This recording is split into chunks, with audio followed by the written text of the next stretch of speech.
അങ്ങനെയില്ല, എൻ്റെ അടുത്ത് ഒത്തിരി കഥകൾ വരാറുണ്ട്. കാര്യം ഞാൻ അങ്ങനെയുള്ള ക്യാരക്ടേഴ്സ് ചെയ്തിട്ടുള്ളത് കൊണ്ട് തന്നെ എനിക്ക് ഇപ്പോഴും എൻ്റെ അടുത്ത് വിളിച്ചിട്ട് പറയാറുണ്ട്. ഒരു സ്ക്രിപ്റ്റ് ഇപ്പം ഈ അടുത്ത് ഒരു ഫീമെയിൽ ഓറിയന്റഡ് ആയിട്ടുള്ള ഒരു സിനിമയിൽ, അപ്പൊ അതിന്റെ ഒരു ക്യാരക്ടർ ഉണ്ടായ 2 ദിവസത്തെ ഷൂട്ടേ ഉള്ളൂ.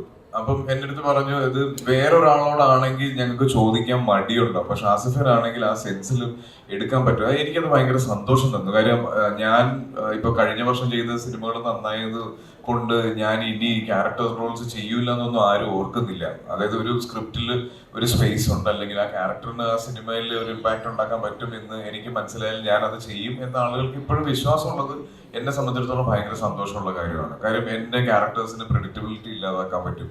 എനിക്കൊരു ഭയങ്കര ക്രിയേറ്റീവ് ഫ്രീഡം എൻ്റെ ക്യാരക്ടേഴ്സിന് കൊടുക്കാൻ പറ്റും. അപ്പൊ ഒരിക്കലും ഒരു സ്ക്രീൻ സ്പേസ് നോക്കിയിട്ട് ഞാൻ അങ്ങനെ ജഡ്ജ് ചെയ്യാറില്ല.